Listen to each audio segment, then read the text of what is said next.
Satu Bung Gatot, saya butuh klarifikasi ya. Banyak analisis yang mengaitkan otoritarianisme Soekarno, Soeharto dan mungkin reformasi sekarang itu sama gitu. Kalau saya beda. Kalau dulu tuh figurnya satu orang namanya Soekarno. Soekarno merasa cukup gitu. Nah, Orde Baru juga gitu Pak Rocky. Saya memusat pada satu orang, Pak Harto. Pak Harto bilang cukup, ya cukup. Nah kalau sekarang ini nggak tahu cukup atau belum sih, belum tahu juga. Nah itu loh. Jadi dibilang mungkin dia bilang cukup, tapi sebelahnya bilang nggak cukup. Jadi otoritarianismenya berbeda dengan zaman dulu gitu. Nah karena itu forum ini jadi penting dan judulnya bagus, Perhimpunan Menemukan Indonesia, Perhimpunan Menemukan Indonesia. Nah, kira-kira udah agak-agak kelihatan. Saya mohon diperintah untuk bisa menemukan Indonesia itu. Terima kasih. Assalamualaikum warahmatullahi wabarakatuh. Timur datang. Ya sementara ini Indonesia jadi Atlantis. Jadi hilang. Oke, kita coba akhiri dengan semacam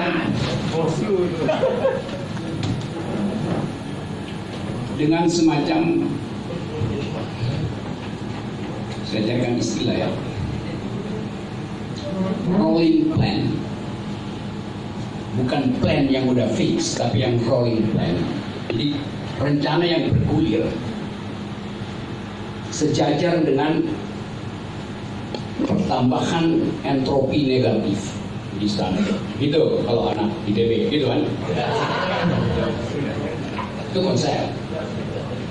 Sekarang tadi saya mulai dengan satu uraian untuk memperlihatkan poin pertama dari prinsip demokrasi yang ditulis di dalam konstitusi kita.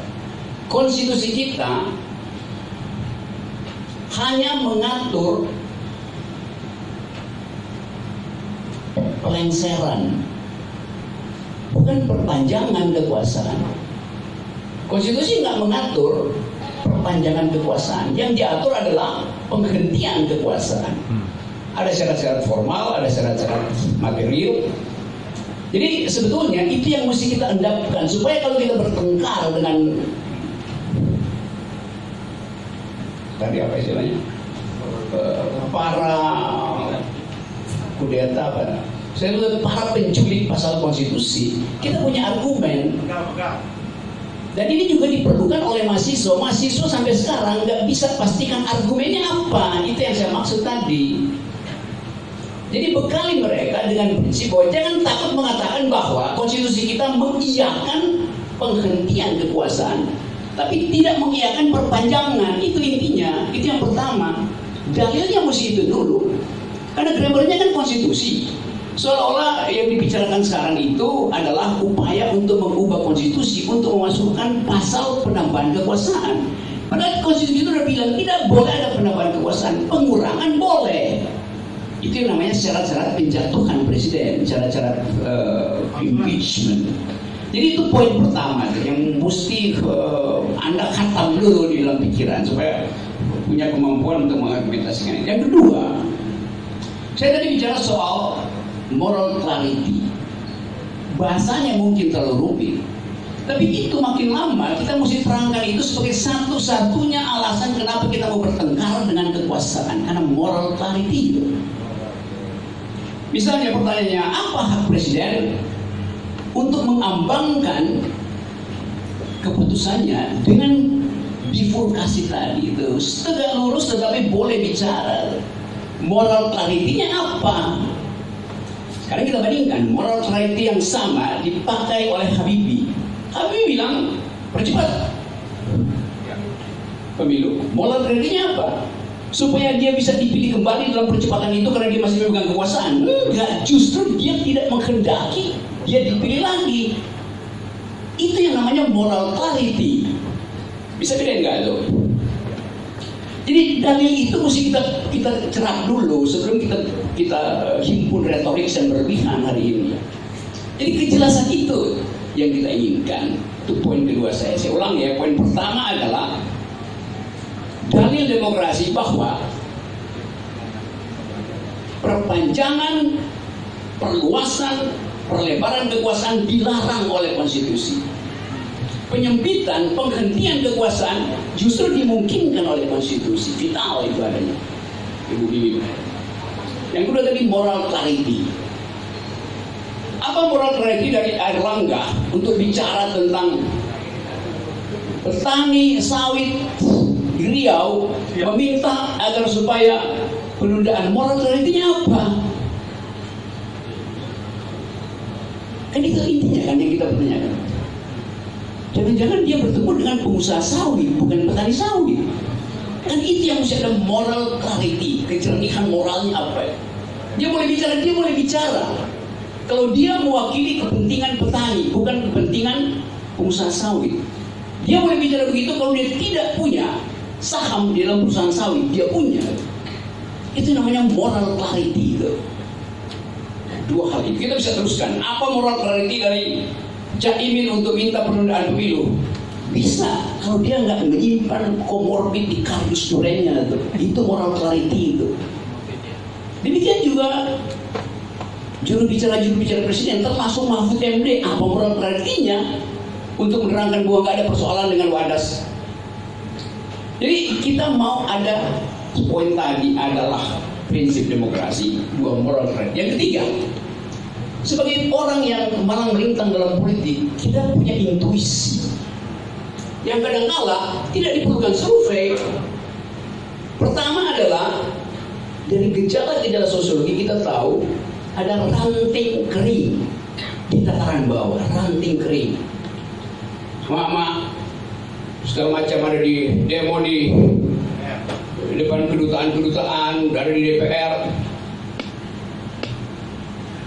Ada the power of the powerless, masyarakat Papua yang gak ada di media massa kemarin demo macam-macam. Itu semua kita sebut sebagai keadaan sosiologi.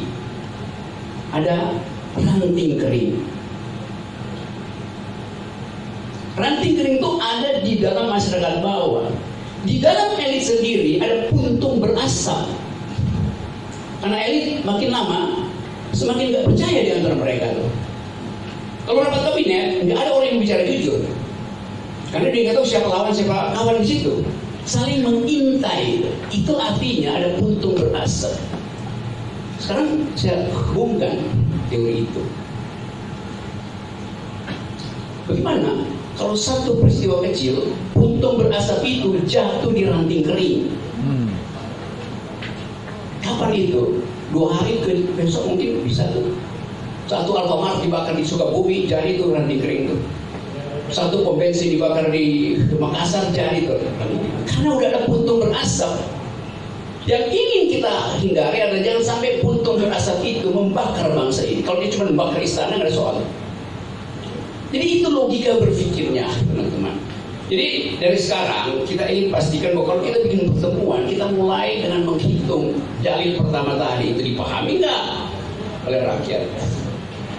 Moral clarity dipahami nggak oleh dosen-dosen akademisi. Karena kita tetap ingin agar bangsa ini dituntun secara konseptual.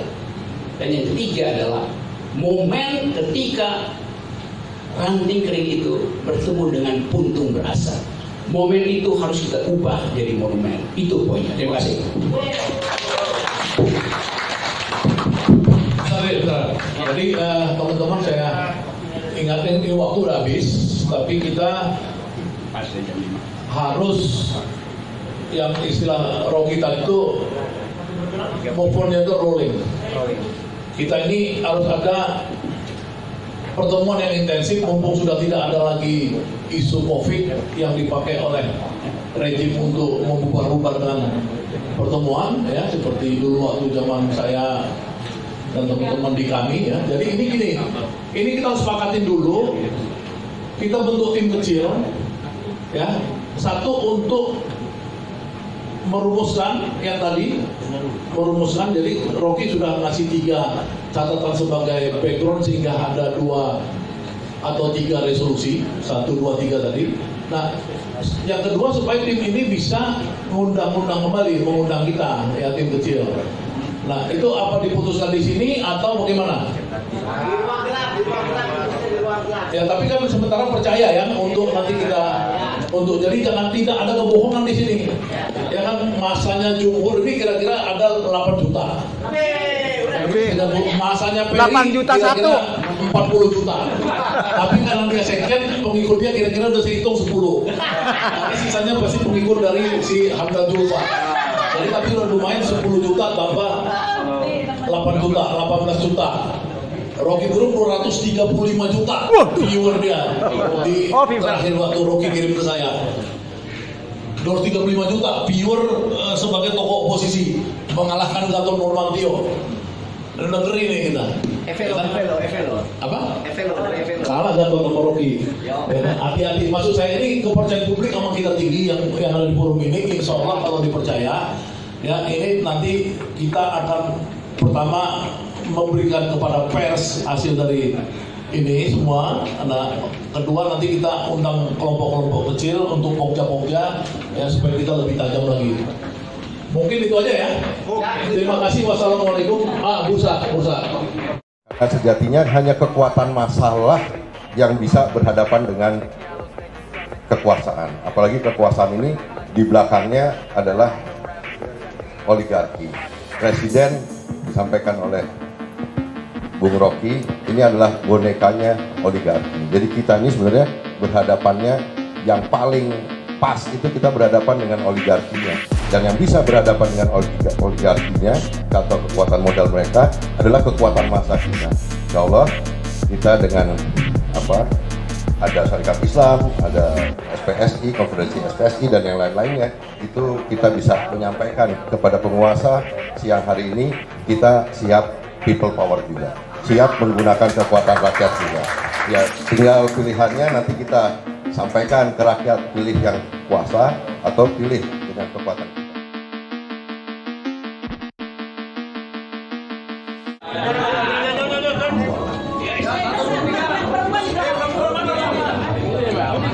Nanti kamu saya wawancara, kamu udah wawancarain loh.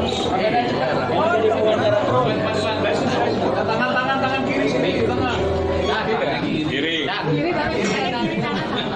Tangannya kiri. Ini dah. Ini aja saya mau. Ada ini. Ini Ubed. Ini gila lu nggak kelihatan lu lawannya Jokowi paling utama. Udah kagak pengen nambah lagi jadi presiden. Luar biasa. Kayaknya Jokowi ini mukanya badak kali ya. Badak apa tembok? Luar biasa sekali. Bahkan wacana penambahan kekuasaan ini didukung oleh partai-partai politik, kawan-kawan. Dan kita yakin para pendukung partai-partai politik tersebut pasti punya maksud dan tujuan. Dan saya yakin yang mendukung penambahan kepemimpinan presiden ini pasti mereka yang belum dapat kursi. Luar biasa biasanya orang-orang ini. Sangat luar biasa. Saya yakin apalagi si ibu-ibu ini. Ibu-ibu ini bukanlah sosok ibu yang baik, kawan-kawan. Saya lebih respect sama emak-emak kita ini. Hidup mama! Hidup mama! Makanya kita sebagai yang muda jangan mau kalah, ya. Kemarin kita demo di Kebebas hujan. Tetap semangat. Hari ini alhamdulillah panas. Masih semangat. Masih semangat. Yang di sana kayaknya udah mulai nggak semangat. Kayaknya masih nyari pepohonan. Ya. Sekali lagi, sebelum saya menutup orasi ini, Allahu Akbar. Allahu Akbar. Allahu Akbar. Allahu Akbar. Assalamualaikum warahmatullahi wabarakatuh. Waalaikumsalam warahmatullahi wabarakatuh. Baik, terima kasih penyampaian orasinya yang sudah disampaikan dan akan dilanjutkan orasi politik dari Presidium ARM. Waalaikumsalam warahmatullahi wabarakatuh. Allahu Akbar, Allahu Akbar, Allahu Akbar, Allahu Akbar, Allahu Akbar, Allahu Akbar. Merdeka, merdeka, merdeka, merdeka, merdeka, merdeka. Tidak bosan-bosannya kita menyuarakan terus kebenaran yang kita yakini, walaupun di wajah-wajah itu yang hati nuraninya sudah buta dan tuli. Hari ini saya mau menyampaikan kepada semua, aksi kita tidak akan pernah berhenti, karena kami tahu tugas kami adalah berjuang, bukan menentukan hasil kalah atau menang. Hasil kalah atau menang itu biarkan Allah yang menentukan.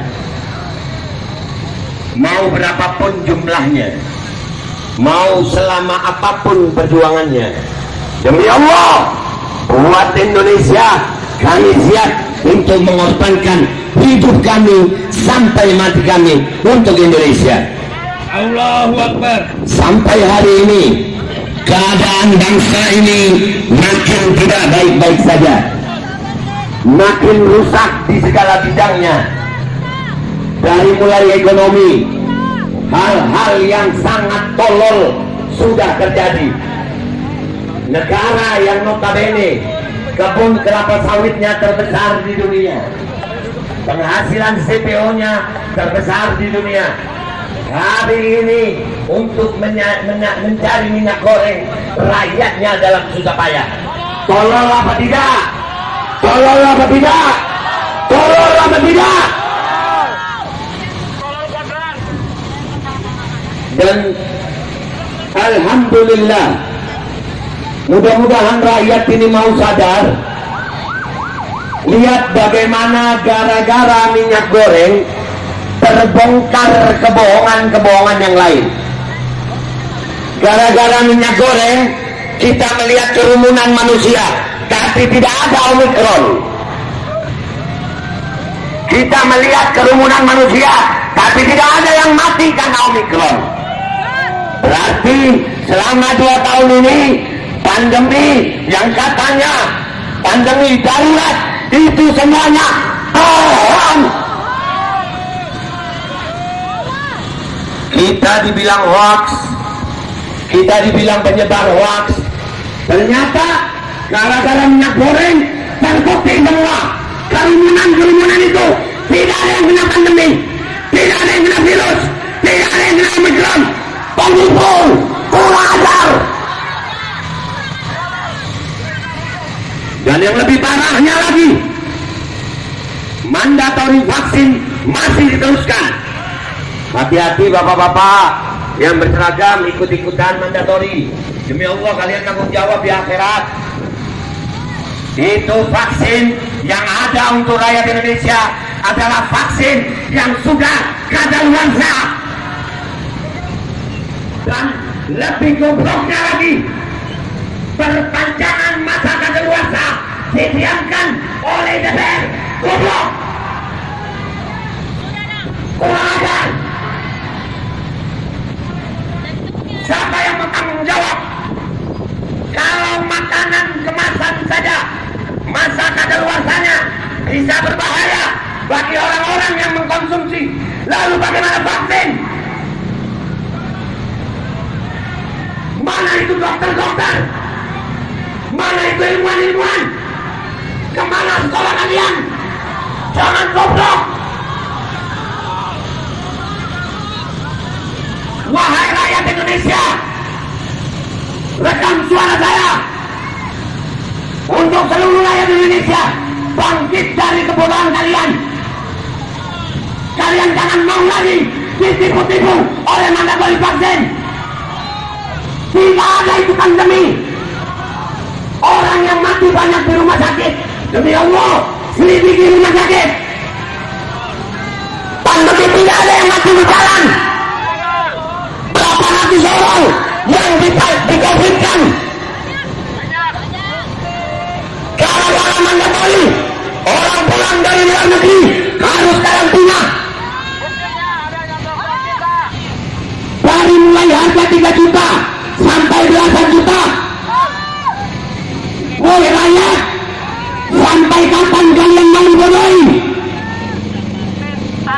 Sering saya ingatkan dan tidak akan pernah bosan saya ingatkan, mau didengar ataupun tidak didengar, karena tugas saya sebagai hamba Allah rakyat Indonesia adalah menyampaikan dan mengingatkan.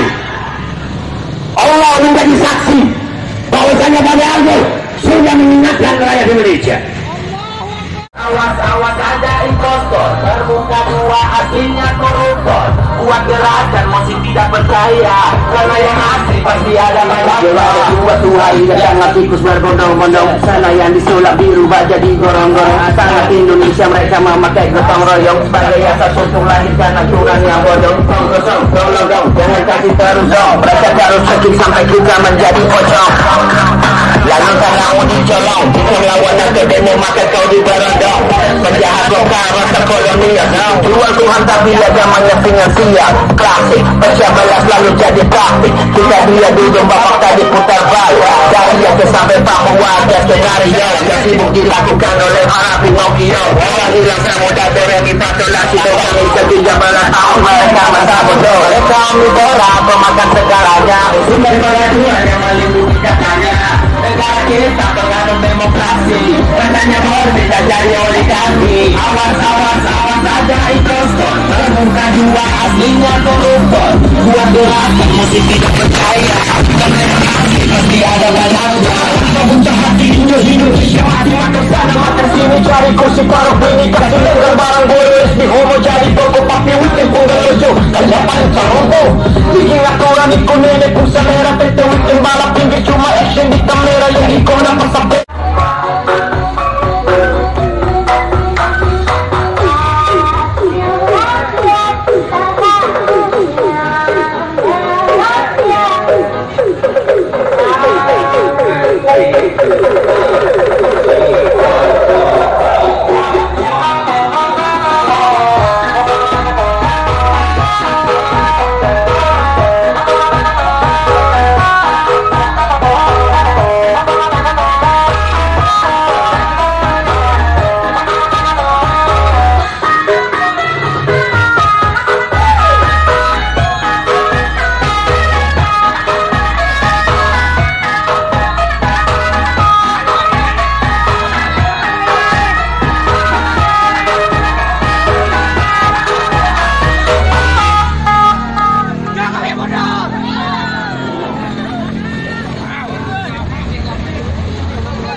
Mereka omnivora pemakan segalanya, usulkan peraturan yang melindungi katanya.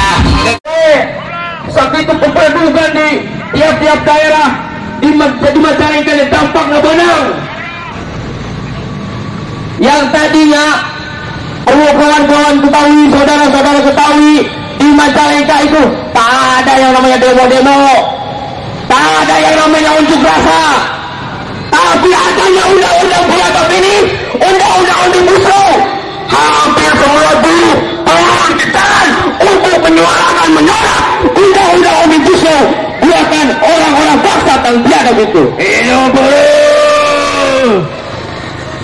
Mereka membuat undang-undang yang menjadikan kami mengadu domba, yang menjadikan kami diadu domba dengan perusahaan-perusahaan yang sampai sekarang keluar SK gubernur izin mainan sampai ayeuna ta upah di Majalengka ya dari ini ku sarariang anda 18.000 naik nah cukup kenaon pikir weh nggak mabili na ditecer rakyatnya ditecer kumaha deui ya kekuasaan deh Jokowi ambisius deui mimpi negara aya rakyat keterang sara. Kopi dihantam 2 tahun dah. Sampai upah dah. Kenai di lembut di Majalengka. Kata Mbah, almarhum induk orang, almarhum ibu saya. Waktu itu punya riwayat penyakit paru-paru, penyakit jantung. Dibawa ke saya ke rumah sakit. Diterima kena COVID. Gua goblok. Namun induk air COVID, air orang pertama lu benang anjing. Tapi sampai detik ini air masih cacang gua ringkas ya sehat. Ya sehat anak induk baik kepala dari COVID ke anjing. Ya, nggak ada yang nama COVID itu berbahaya. lain ke rumah sakit COVID datang ke Paera ayo masih hidup ya saksina reka Paera ibu pemerintah bukan rakyat gak dia reka Paera Jokowi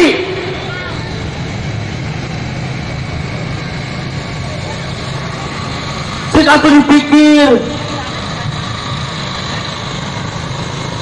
iya misalkan itu demo daya saya itu tangan di demo mau coba malinau ya pemimpin negara menyampaikan ke dia tengah Jokowi itu untuk rakyat mana? Rakyat Cina rakyat asing yang belain Guanzon ayo bangsa dan sorangan diperhatikan dapat ada paham Bapak polisi kira masih buka hati masih buka perasaan demi Allah lah sebenarnya nama di hati letik Bapak polisi ya ayah ngomong sepakat Jokowi mundur cek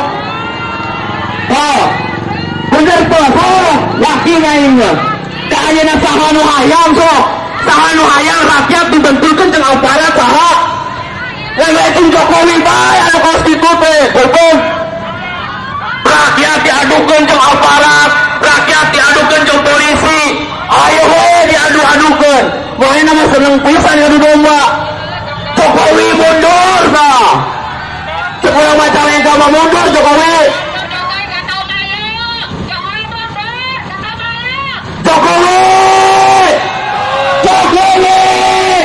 tak demi Allah kadangnya satu detik ke ayah suaranya satu itu mundur tuh sok atuh udah bungkam teuing udah revolusi ngomong tinggal ngomong Jokowi mundur udah revolusi Jokowi mundur weh ganti pimpinan itu kudu gitu tinggal ngomong Jokowi mundur karena Jokowi sudah gagal memimpin negara maka Jokowi mundur jangan banyak basa-basi ormas organisasi serikat pekerja jangan banyak basa-basi dengan revolusi satu kata Jokowi telah gagal memimpin negeri ini maka Jokowi mundur itu kuncinya jangan kalian serikat pekerja berikut-ikutan mempolitik rakyatnya anggotanya nges cukup aja nama ngahiji ulah beda warna bajunya beda visi misinya beda tujuan sama sarwa kene wae mensejahterakan anggotana keluargana nges jalan hiji-hijina anu lieu undang-undang omnibus law teh tah cuma eta tah make baju biru goblok ya mari negeri kita usaha ku Jokowi artinya hiji-hijina kunci ormas organisasi serikat pekerja partai-partai yang pro-rakyat yang pro-buruh satu kata Jokowi bila itu berwajah wassalamualaikum warahmatullahi wabarakatuh waalaikumsalam warahmatullahi wabarakatuh Jokowi mundur selamatkan payudara Barat hati curahan hati dari pekerja yang kenaikan upahnya